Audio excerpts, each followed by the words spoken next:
સ્વાગત છે તમારું ફરી એક આજના વિડીયોની અંદર મિત્રો આજના વિડીયોની અંદર આપણે આજના તાજા અને મોટા સમાચાર વિશે વાત કરીશું। આજે તારીખ થઈ છે 22/6/2026 ને વાર થયો છે સોમવાર। કૃષિ મંત્રીની જાહેરાત 3000 રૂપિયા ખેડૂત દીઠ ખાતામાં। આજે મોતનો વરસાદ તબાહી, ખેડૂતોનું થશે 50,000 રૂપિયાનું દેવું માફ। મગફળીની ખેતી કરી હશે તો મળશે 5000 રૂપિયાની સહાય। અંબાલાલ પટેલની મોટી આગાહી। આજે આ જિલ્લામાં થશે વરસાદ, પેટ્રોલ ડીઝલ નહીં મળે, ખેડૂતોમાં રોષ। આગળના સમાચારની વાત કરીએ તો હવે થશે એઆઈ થી ડ્રાઇવિંગ ટેસ્ટ। આ તમામ સમાચારની આપણે આજના એક વિડીયોની અંદર વાત કરવાની છે, એટલા માટે આજનો આ વિડીયો તમે એન્ડ સુધી જોતા રહેજો।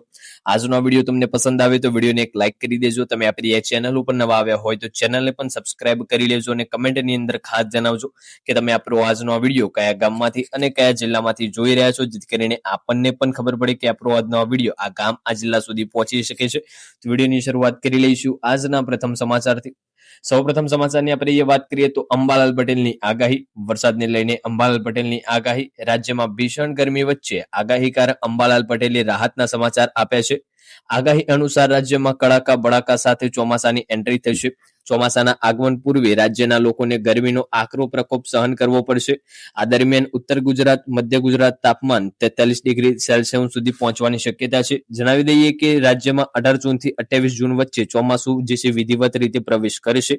વાત કરીએ આગળના સમાચારની તો આજે આ જિલ્લાઓમાં થશે વરસાદ। હવામાન વિભાગ દ્વારા વરસાદને લઈને આગાહી કરી છે। આજે ગુજરાતમાં વરસાદની આગાહી છે। તાપી, નવસારી, ડાંગમાં સામાન્ય વરસાદની આગાહી કરી છે, જ્યારે વલસાડ, દમણ, દાદરનગર હવેલીમાં ભારે પવન સાથે વરસાદની સંભાવના વ્યક્ત કરવામાં આવી છે। સાથે જ ઘણા જિલ્લાઓમાં વાતાવરણ સૂકું રહેશે। જણાવી દઈએ ચોમાસાના આગમન પૂર્વે ગરમીમાં ભીષણ વધારો થશે અને તાપમાન 43 ડિગ્રી સુધી પહોંચવાની હવામાન વિભાગ દ્વારા આગાહી કરવામાં આવી છે। વાત કરીએ આગળના સમાચારની તો પેટ્રોલ ડીઝલ નહીં મળે, પીયુસી વગર નહીં મળે પેટ્રોલ ડીઝલ। 1 ઓક્ટોબરથી નો ફ્યુલ નો પીયુસી સિસ્ટમ લાગુ કરવામાં આવી રહી છે, એટલે કે તમારા વાહનનું પણ પીયુસી નહીં હોય તો 1 ઓક્ટોબરથી તમને પણ પેટ્રોલ ડીઝલ અથવા તો સીએનજી નહીં મળે। એટલે જ્યારે પણ તમે તમારા પેટ્રોલ પંપ ઉપર પેટ્રોલ ડીઝલ અથવા તો સીએનજી પુરાવા જાઓ ત્યારે 1 ઓક્ટોબરથી પીયુસી લઈને જવું પડશે। તમારા વાહનનું ઓરિજિનલ પીયુસી હશે તો જ તમને એ પેટ્રોલ ડીઝલ અથવા તો જે છે સીએનજી મળશે। એનસીઆરમાં પ્રદૂષણ નિયંત્રિત કરવા, હવાની ગુણવત્તામાં સુધારો કરવા અંગે બુધવારે મુખ્ય સચિવ એસપી ગોયલની અધ્યક્ષતામાં યોજાયેલી ઉચ્ચ સ્તરીય સમીક્ષા બેઠકમાં આ નિર્દેશ આપવામાં આવ્યો હતો। એનસીઆર ગાઝિયાબાદ, નોઈડા, ગ્રેટ નોઈડા અને મેરઠમાં 1 ઓક્ટોબરથી પીયુસીસી પોલ્યુશન અંડર કંટ્રોલ સર્ટિફિકેટ વગર વાહનમાં પેટ્રોલ ડીઝલ કે સીએનજી આપવામાં આવશે નહીં। વાત કરીએ હવે આગળના સમાચારની તો ખેડૂતોમાં રોષ કૂચ। ટેકાના ભાવે ખરીદી ઘટાડા સામે ખેડૂતોને ગાંધીનગરમાં બાજરી, જુવાર અને મકાઈની ખરીદી મુદ્દે ખેડૂતોનો રોષ ફાટી નીકળ્યો છે। અરવલ્લી, સાબરકાંઠાના સેંકડો ખેડૂતો તથા ભારતીય કિસાન સંઘના આગેવાનોને સરકારના નિર્ણયનો વિરોધ કર્યો હતો। સરકારે પ્રતિ હેક્ટર 142 મણની જાહેરાત કરી હતી, પરંતુ અચાનક જ 100 મણ સુધી મર્યાદા નક્કી કરી દેવામાં આવી છે। 142 મણના બદલે 100 મણની ખરીદીનો નિર્ણય પાછો ખેંચવામાં આવી રહ્યો છે।